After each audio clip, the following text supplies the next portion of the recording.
Welcome to the meeting of the Executive Committee. I must now read out the emergency evacuation announcements. There are no planned fire drills, so if the alarm activates, please leave the building in an orderly fashion via your nearest exit. Please use either the fire exit through the main doors of the hall or the fire exit in the storeroom adjacent to the stage. The fire assembly point is the island in front of the main entrance of the building. Please do not delay your evacuation to collect any belongings. Please do not return to the building until given permission to do so by council staff. Please note this meeting will be live streamed. Please switch off mobile phones or turn them to silent. Special mention for members. Members, your voice will only be captured on live stream when your microphone is switched on. So please remember to switch your microphone on when you're invited to speak and switch it off again when you're not speaking. And I am the worst offender, and I tell you that now, but I'll do my best.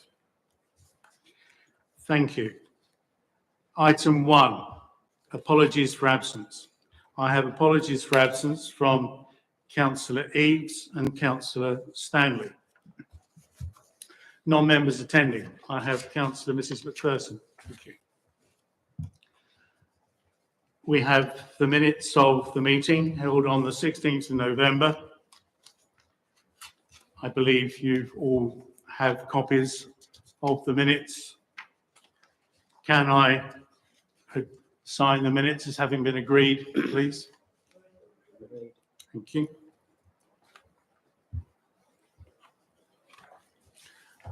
Item 4, to receive declarations of interest. There are none. Questions on notice from councillors? There are none.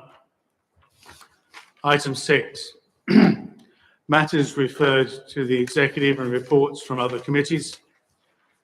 We have 6.1, report of the Overview and Scrutiny Committee on Highways Ranges.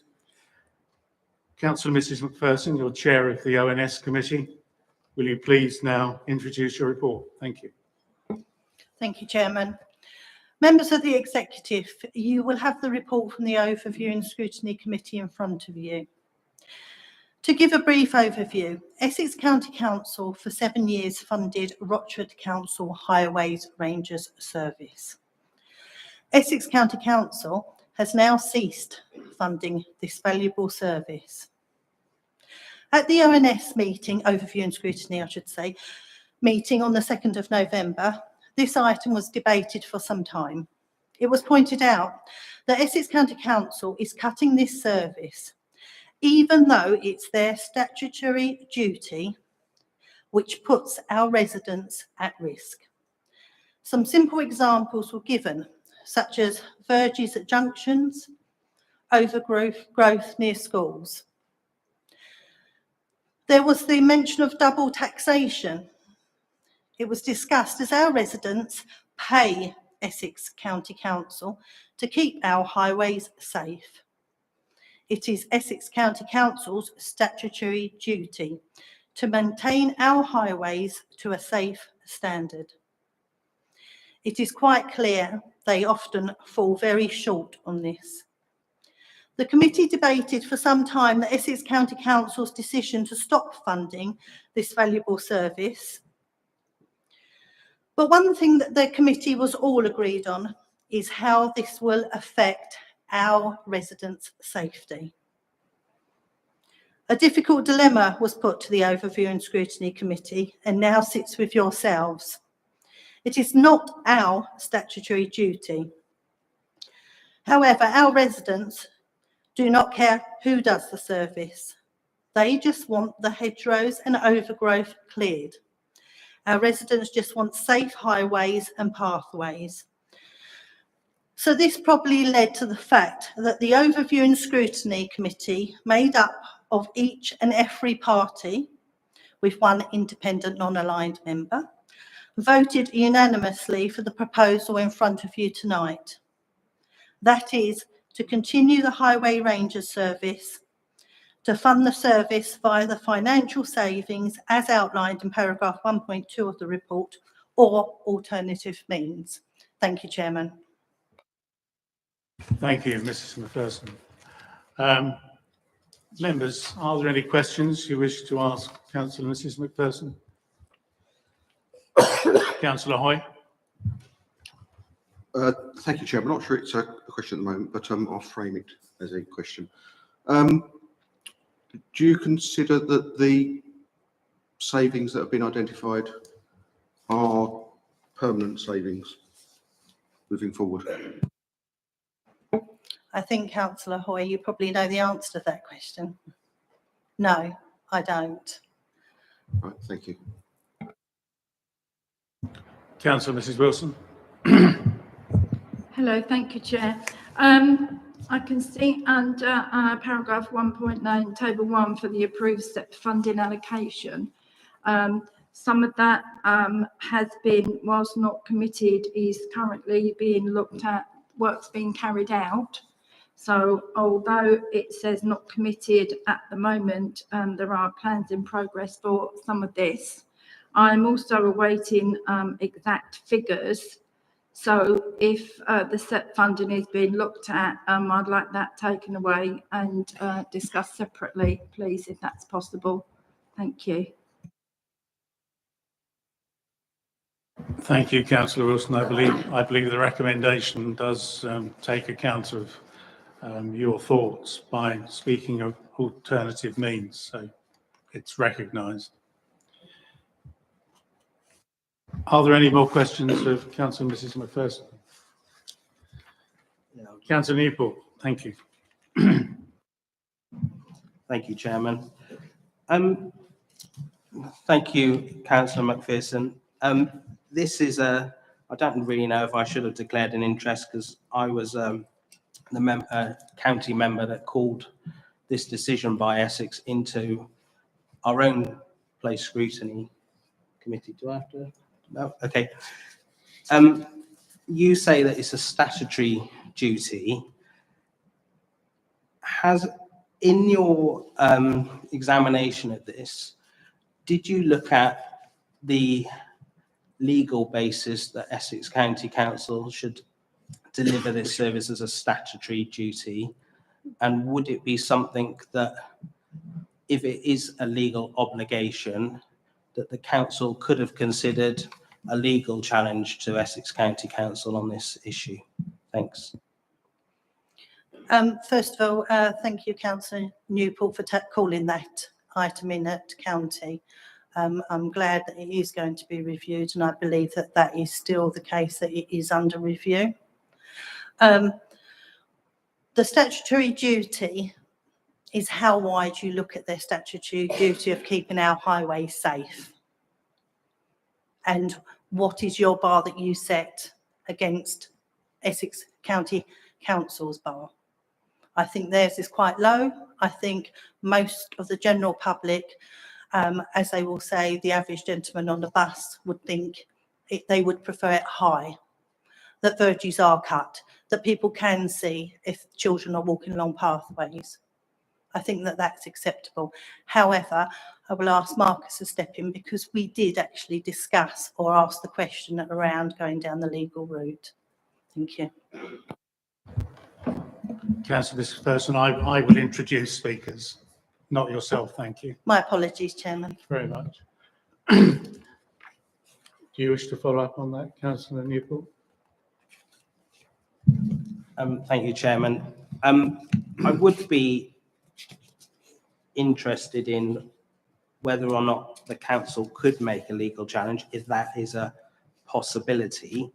As has already been identified, I don't think the funding is sustainable that we see in this report, and I think we do need to look at other options. So I'll leave that with you, Chairman. Thank you. Are there any further questions for Councillor Mrs. McPherson? If not, I'll say thank you for coming along, and thank you for presenting your report, and thank you for answering those questions. We do have two officers here who have been involved in this matter, Mr. Houghton and indeed Mr. Summers. So I'll invite Mr. Houghton first, if he wishes to add anything to the introduction that's been made by Councillor Mrs. McPherson. Good evening, members. I don't think there's much more to it. I think you covered it quite comprehensively. So it's, I think, just down to touching on the question of legality. I think the issue is that obviously Essex are confident that they're discharging their duty. And so until you could evidence that they're not discharging their duty, do you really have a case to answer? So at this point in time, you'd be trying to say we think your provision is inadequate, but we've not given them a chance to be inadequate, if that makes sense. So you'd be trying to preempt a lack of service, which they're saying they can actually cover with the resource they've got. So you'd have to allow it to fail before you could do so.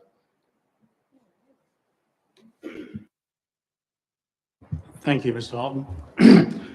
Members, you're aware that the Overview and Scrutiny Committee asked me as leader to write to the Cabinet Member for Highways, and it is now Councillor Tom Cunningham.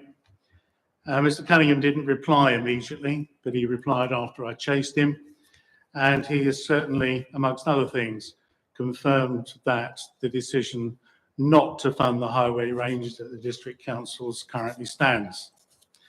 As I understand it, there may be the possibility that a third-party contractor may fill that obligation, and otherwise the matter is likely to return to the situation that I was in as a ward councillor before highway ranges existed, of having to report these issues of overgrown hedges to Essex County Council, who in turn either had resources available or they turned to the landowner to actually correct the position.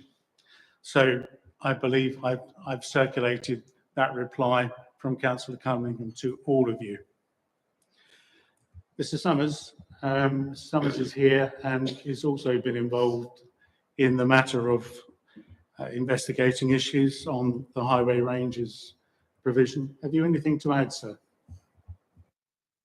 Thank you, Chair. No, I don't think there's anything further to add at this point. Thank you.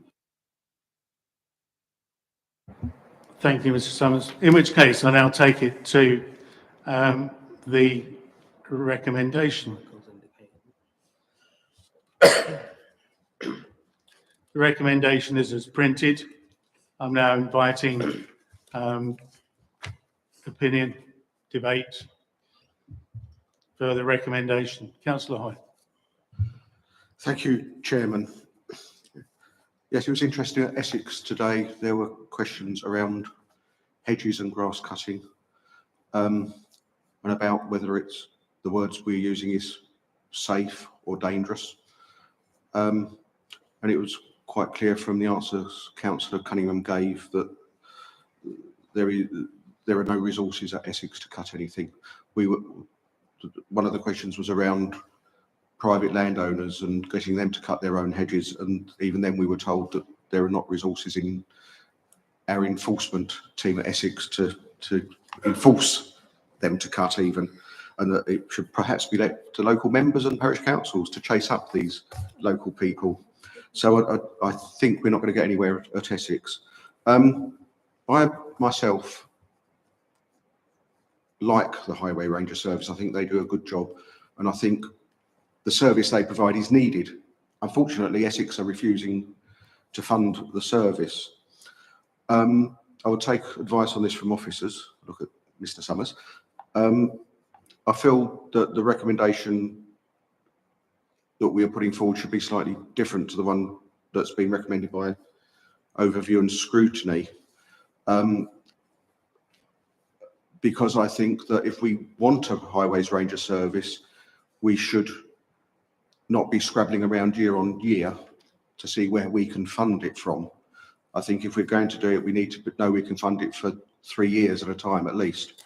So my recommendation would be I'd change I don't know how to do this, which I've asked for advice, is to change the 2 recommendations to a recommendation to investigate how the continued funding of the Highways Ranger Service can be made through the budget process, by adding this into the current budget process to see where we can have permanent funding for it, if possible. That's where I'm leaving it. Is that understandable by the chairman and by Mr. Summers? It's understandable by myself. I'm concerned that our officers have this properly for the minute, because that's a proposal from yourself. Is there a seconder for that proposal? I've got a number of hands. I think Councillor Mrs Wilson was marginally first. It'll be fingers on buzzers next. So we have a seconded proposal to consider, let me see if I get this right, to consider longer term sustainable funding, which should commence in the process of the 24-25 budget. Yes. Sorry, So yes. consideration of, investigation of. Is that correct? Yes, I used the word investigate, yes. You did. Yeah. Members, do you wish to speak to the proposal, the recommendation? Councillor Newport? I'd like to put a further recommendation forward as well. Can I do that, Chairman? Or- Sorry, is that an amendment to my No. proposal? Additional. Is it okay if I chair this meeting? Yeah, thank you. Just checking. Are you adding Councillor Newport to that recommendation? Or are you seeking to replace it? No, I want to add an additional recommendation. Would you like to state? Yeah, that Rochford District Council establishes whether Essex County Council are fulfilling their legal or statutory duty to carry out, what's the word? Appropriate highway maintenance. Councillor Hoyt, will you accept that as part of your recommendation? I am happy to, if the seconder is happy to as well. Does Councillor Mrs Wilson also agree? Yes. Thank you. In that case, members, you are invited to speak to a recommendation in 2 parts in replacement of the printed recommendation from Overview and Scrutiny Committee.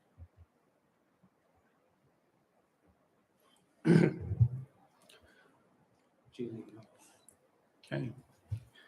Councillor Mrs Gooding.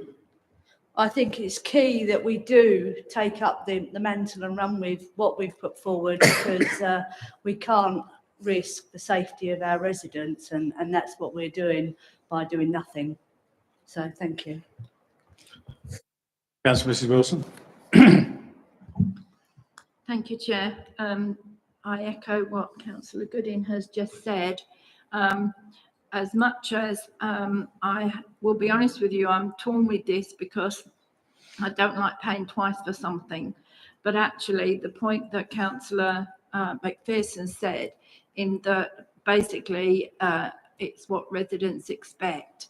I do think it's such an essential piece of work that needs to be carried out for not just for safety reasons, but we don't want our district to look shoddy. We've spent a lot of time and effort making sure we look as smart and presentable as we can. I don't want Rochford's reputation to go downhill. So there are many, many reasons, and I could go on forever. However, Chair, I won't. So thank you. Thank you for sparing me. Any further comments? Okay. In which case, can we? Oh, sorry, Councillor Williams. Excuse me, I didn't notice. That's okay. Thank you, Chairman. I would just like clarification on what the full recommendation would be now, if that's possible. I'm glad you asked that. That was the next thing I wished to do. So, can you read out, please, the recommendation in 2 parts? Thank you. To investigate longer-term sustainable funding for the Highway Ranger Service as part of the 24-25 budget process, and that Rochford District Council establishes whether Essex County Council are fulfilling their statutory duty to carry out appropriate highway maintenance. Thank you. I'll now place that recommendation to the vote. Those in favour, please indicate.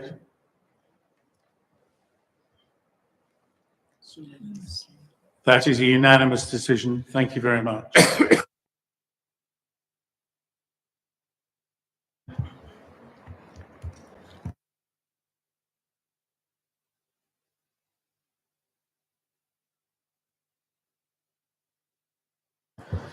I will now move, members, to item 7, which has a rather cryptic but understandable report on, I'll call it GBIS and Eco4 schemes.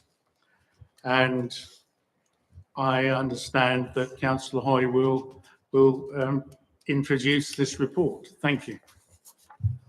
Thank you, Chairman. After I've introduced the report, if the Chairman wants to ask the officer to speak, I'm sure he can add to the information I'm giving as well. That's all. This is regarding the Great British Insulation and the Energy Company Obligation Schemes. The purpose of the report is firstly to propose the recommendation in R1, which is to publish a statement of intent as set out in Appendix 1 and administer the Eco4 and GBIS schemes.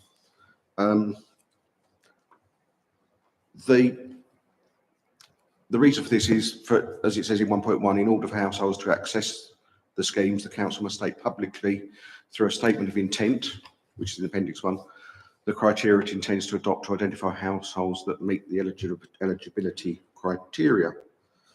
This recommendation will confirm our intent as a council to take part in these schemes and allows those energy suppliers who are eligible to work with eligible residents. There's a lot of eligible there. I think the report itself is self-explanatory. This will allow us to move towards carbon neutrality with our residents as well as with the council, and we are essentially acting as a conduit for these grants. Thank you. Members, I'll ask Mr. Houghton whether he wishes to add to the introduction given by the lead member. Thank you. Good evening, members again.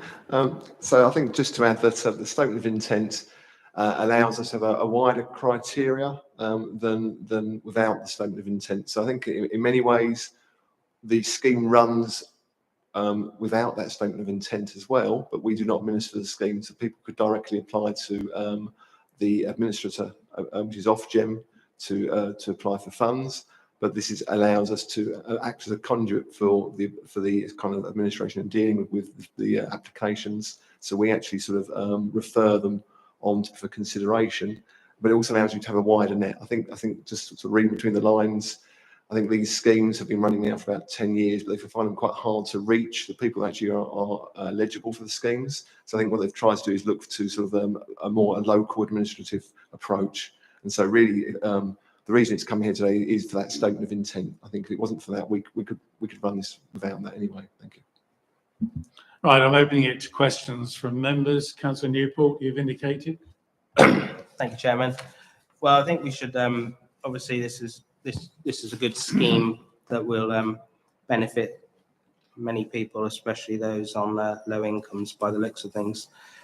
Just one question: do we already have a relationship with Aaron? And I've never seen any sort of performance or And the only concern I may possibly have is any reputational damage that could occur to Rochford District Council, working with that provider. So I'm just sort of seeking reassurance really on that. Thank you.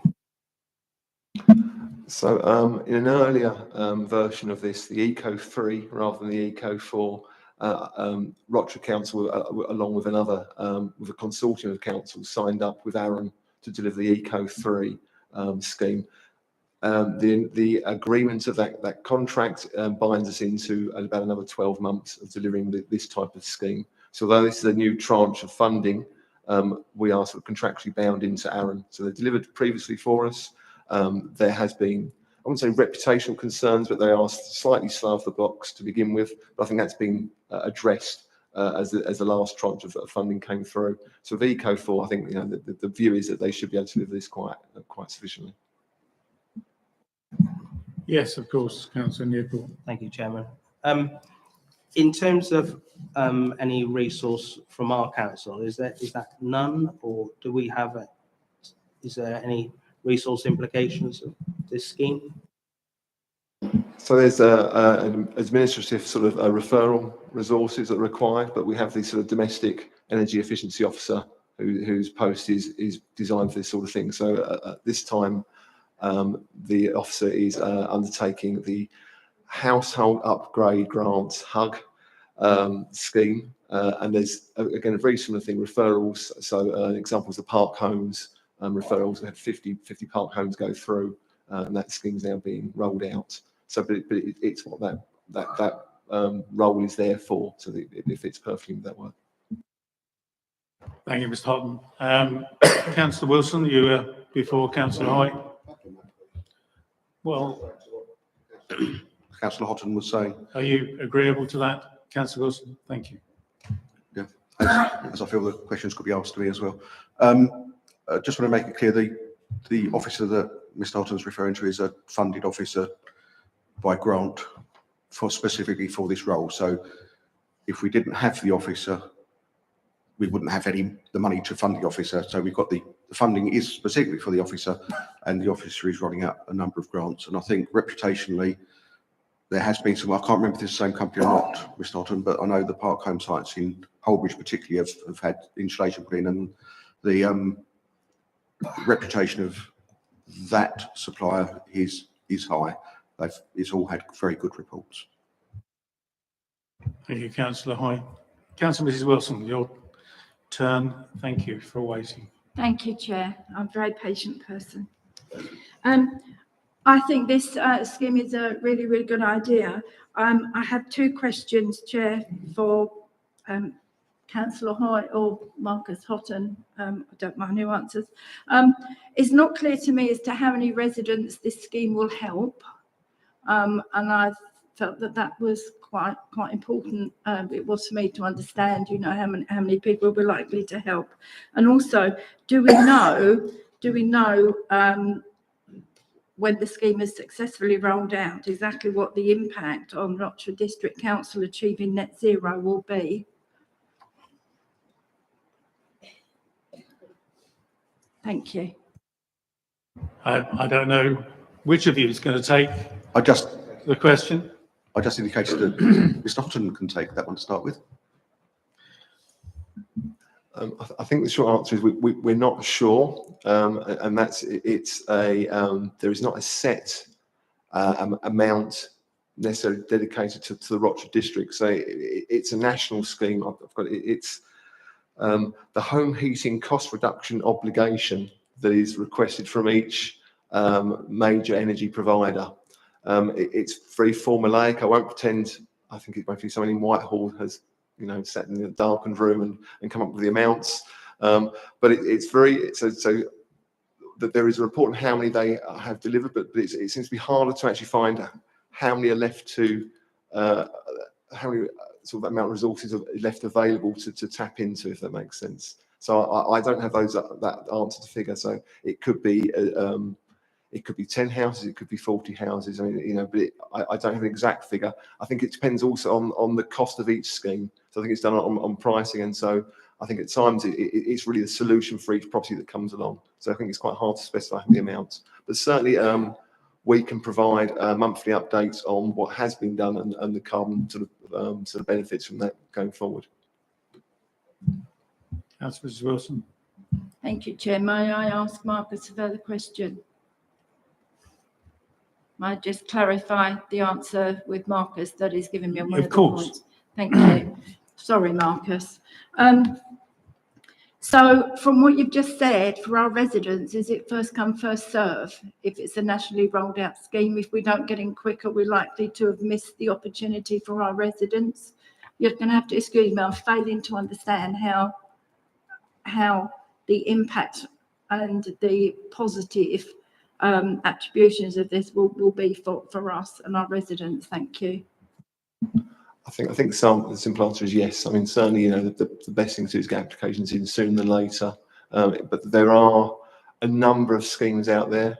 So, you know, optimistically, if you fail on one, there may well be another that you could apply to. But I think, you know, certainly if they contact the sort of domestic, our domestic energy efficiency officer, I have to keep remembering the words myself, then Simone would be glad to give some advice to people if they wish to.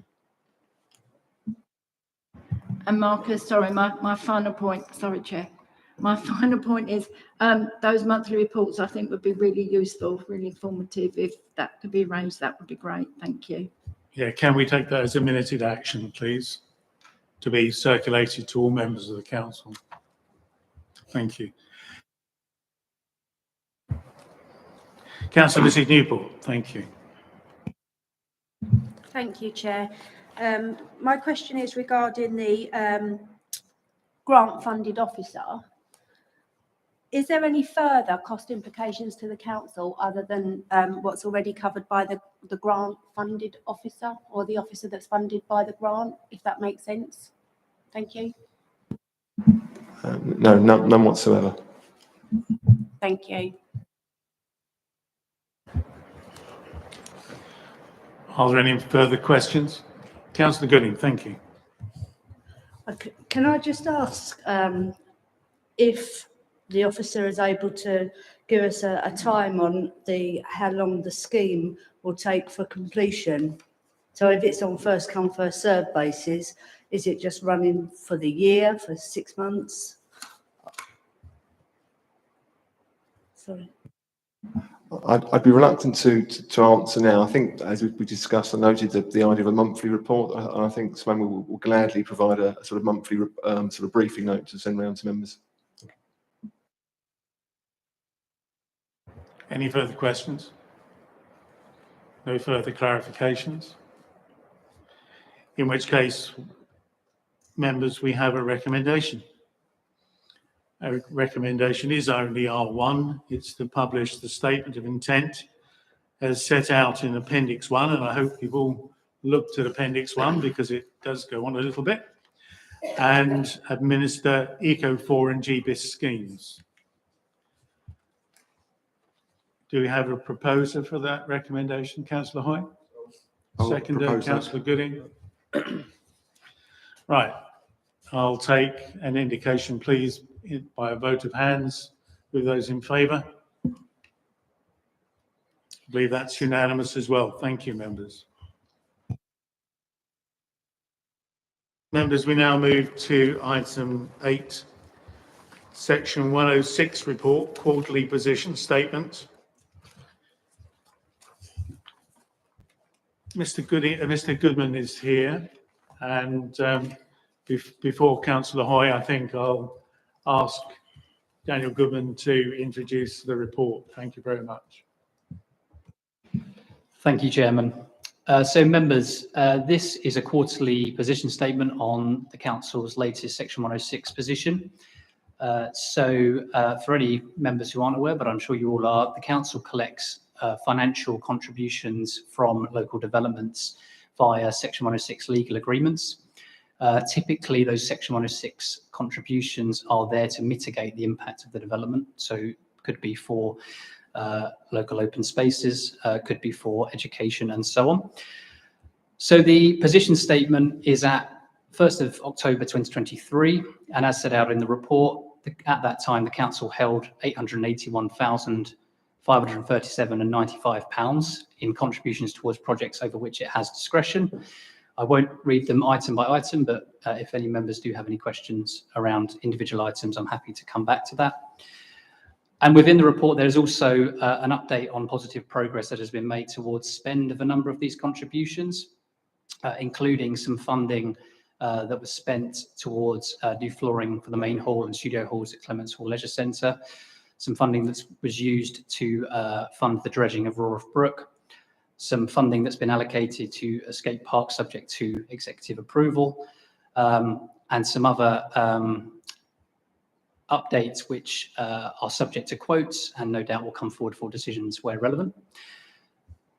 The main thing that I would say that I didn't say at the start was that this only covers contributions that are due to Rochester District Council. So you will be aware that a number of contributions go to Essex County Council. They are in charge of their own monitoring, which we do receive ad hoc updates from, but not at the regularity in order to be able to include them in this report, regrettably.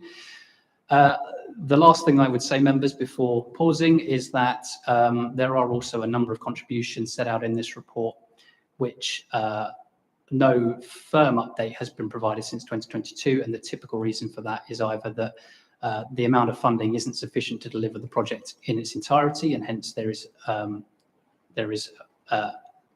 putting on hold, if you like, until further funding can be achieved, or because a suitable project is still in the pipeline and not ready yet for quotes or the like. The report is for information. I'm more than happy to take questions via yourself, Chairman. Thank you. Thank you, Mr. Gibbon. Councillor Hoy, do you want to add anything to the introduction? Yeah, I'll introduce my introduction, which is broadly the same as Mr. Goodman's. I would just add that this item fell off the agenda of the executive. It used to be quarterly, and I think it was missed a couple of times. So this has now been brought back, and it is under the lead membership of the finance at this moment to make sure this report is brought forward, and is responsible to make sure it's brought forward and dealt with. In addition to the items that Mr. Goodman mentioned, there has been contact made, and I know that an officer at Essex has made contact with Mr. Goodman about ways that some of the healthcare spending could be utilised with digital inclusivity, I think it is, as a further way of people to access their medical services in the area. And also understand that Councillor Steptoe at Essex, through his Essex role, has also spoken to the scrutiny panel there about how all councils can better manage their Section 106 money and actually spend it, which is what it's there for.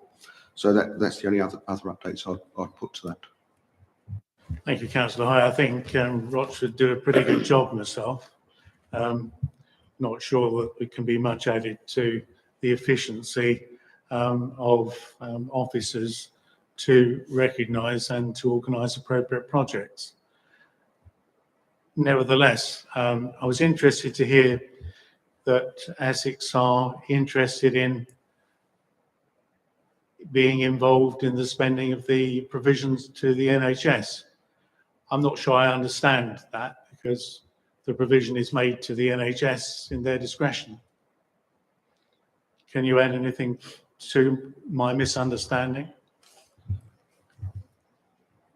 Essex can liaise, that Officer Essex at Essex can liaise with the NHS to have money spent. They can liaise with GP surgeries to see if they can utilise the money more efficiently or in a way that will allow them to have access to more patients.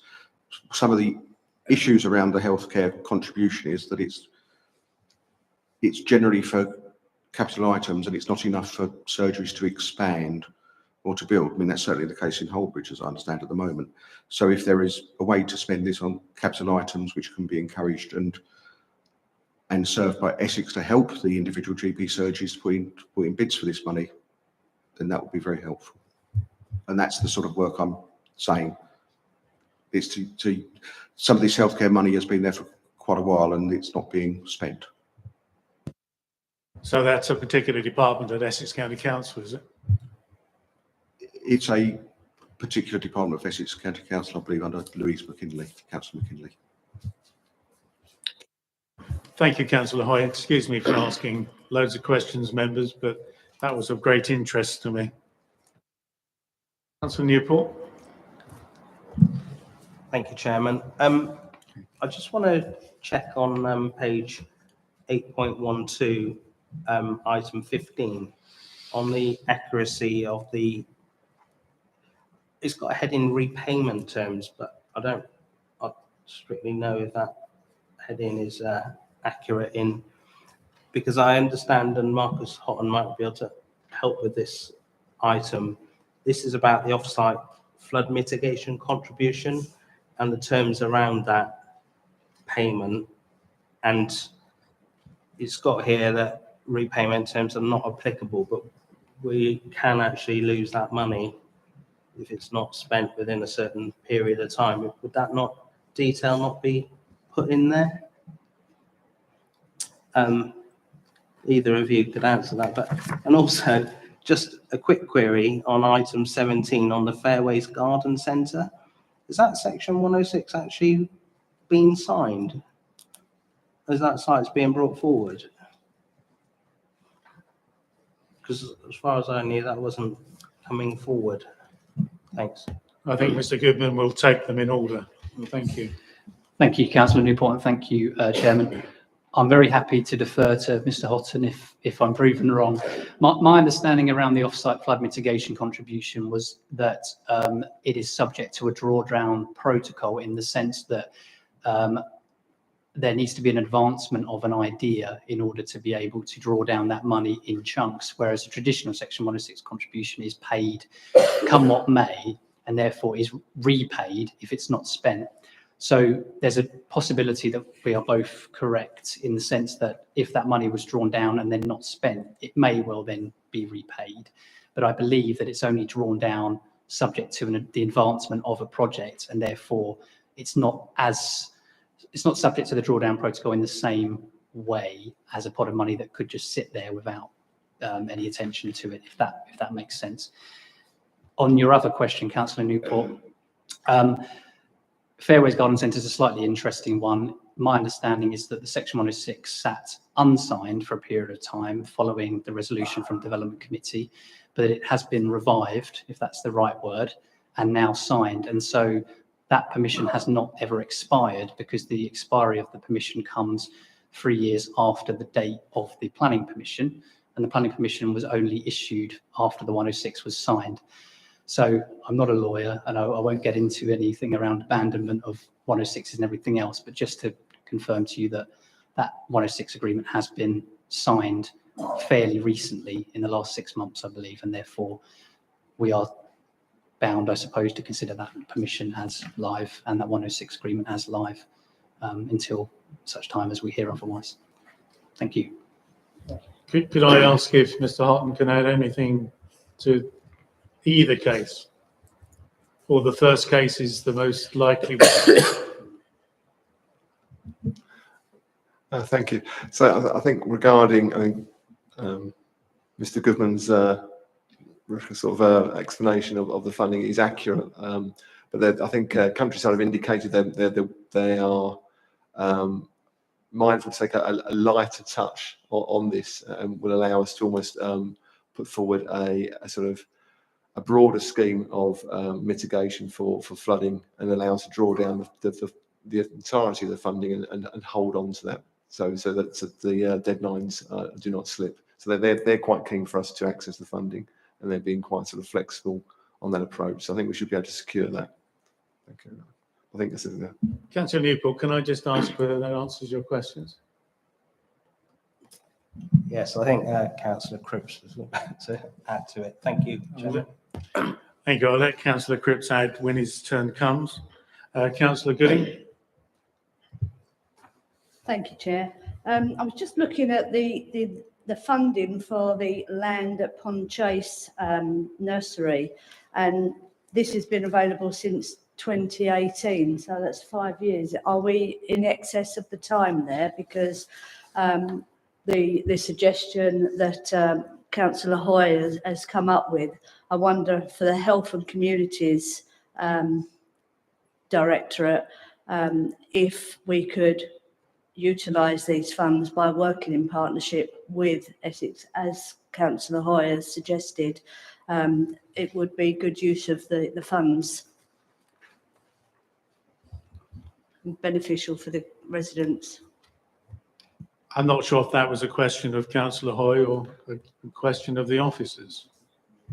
The refundable date is 2028, so I think it's still well within the time limits. But the question about working with the appropriate department at Essex County Council was the open one. How should we carry that forward? That will be carried forward as a matter of working with Essex County Council. This is one of the key ones which has been looked at anyway within Hockley. So it's an action on It the will, office? yeah, on the office. this is at the very early stages and there's nothing formal in place yet, but that's what we're working on. And I know that Mr. Goodman's been contacted by the officer at Essex already, if he remembers. Yes. And we just both need to follow up to get that moving. Okay, let's make that an appropriate minuted action with Mr. Goodman for the moment and for the future with the Communities Directorate. Thank you. All right, Councillor Cripps. Thank you, Chair. Marcus, just to clarify that off-site flood mitigation, I put forward a proposal which was biannual dredging of the brook in order to spread the money far enough to be effective over a period of time. And that threatened to overrun what was the original deadline on the 106 money. And I know you said Countryside are favourable to a softer touch, but I haven't actually had confirmation that my scheme that I put forward. So if you could chase that up for me and do me something, thank you. Thank you, Councillor Cripps. That's another minuted action for the officers. Thank you. I think I've run out of names at this point, unless I'm mistaken. That report, members, is for noting. And I'd like to thank Mr. Goodman for revising it several times at the request of my request for detail, which I know has been very useful to members. So thank you very much for that. So we've noted it. Agreed? Noted. Thank you. We now move to item 9, the withdrawal from the Opportunity South Essex, or otherwise I call it OC, to consider the report of the Executive Lead Member for Resources, Climate Change and Economy, recommending that the Council withdraws support and funding for the Federated Business Board Opportunity South Essex from the 31st of March 24. I'm not sure whether to ask the Executive Lead Member or Mr. Goodman. Let's take Mr. Goodman. Thank you, Chairman. As set out in the reports, members, this report is recommending that the Council withdraws support and funding for the Federated Business Support Board Opportunity South Essex, or OSE, from 31st March 2024. So members may be aware, but the government have taken a decision to essentially remove the current tier of business support agency or business lead agency, which are local enterprise partnerships. So Rochford District falls within the South East Local Enterprise Partnership, otherwise known as CELEP, which will cease to exist from the 1st of April 2024, with the powers that were previously held by LEPs now being moved to upper tier authorities. So for Rochford, that will be Essex County Council. Members may be aware, but LEPs often have local federated business boards, which are made up of local authorities and local business leaders. So Rochford District makes a Rochford Council makes a financial contribution to Opportunity South Essex, which covers the traditional South Essex local authorities and has a board that's made up of local business leaders. It has an annual budget and the local authorities in South Essex are the largest contributors to that budget. However, in light of the government's decision to remove the tier that LEPs currently make up and to provide, to move those powers to upper tier authorities, there is now an opportunity to review the existing Federated Business Board structure. In this case, what is being recommended to you members is that the council, like other local authorities across South Essex, withdraws its support and funding from Opportunity South Essex from the 31st of March 2024, which is also the date or the day before the LEP powers being transferred to the Essex County Council. There may be a future proposal that comes before you for a quasi replacement or suitable alternative replacement for OSC. However, the decision, as I say before you today, is to withdraw the council support and financial contribution from OSC from March. It is also worth saying that this was considered by the South Essex Council's Joint Committee and that they made this recommendation to us. We are representing that recommendation to you now. Thank you. Thank you, Mr. Goodman. Does Councillor Hoy wish to add anything? No, I think Mr. Goodman said everything I could say. Thank you. Any questions, members? Councillor Mrs. Newport. Thank you, Chair. What happens if we want to get back in it? Can we? Thank you. Does it? Sorry, there was a nod, so people who were hearing may not have understand the answer to that question, which I take was it doesn't exist anymore, effectively. I think the correction is it won't exist anymore. It will have dissolved and been replaced, and most likely it will also appear in some way as to the part of Greater Essex in due course. Members, looks like we've got two recommendations here. Are you agreeable to taking them as one in one vote? Okay. R1, I'll read them out. That the council withdraws its support from, let me get this correct, that the council withdraws its support to Opportunity South Essex from the 31st of March 2024 under the terms of the relevant agreement. R2, that the council withdraws its £12,500 annual commitment to the OSE from the 31st of March 2024. Can I ask for those in favour of both? Oh. Proposal was? I think I should be proposing it as it's coming. Proposal for Councillor Hoy, seconder. Councillor Mr. Newport, thank you. Those in favour of recommendations R1 and O2 taken together. That is unanimous as well. Thank you very much. I always let myself down. I get to the last recommendation and completely forget. So thank you for the reminder. I've turned over the page, can't find anything but Mr. Stevenson's signature. So I'm going to call the meeting to a conclusion at something like 8:24. Yeah, thank you very much. Thank you very much, members. Thank you very much, officers, for attending and contributing. Thank you. And thank you for the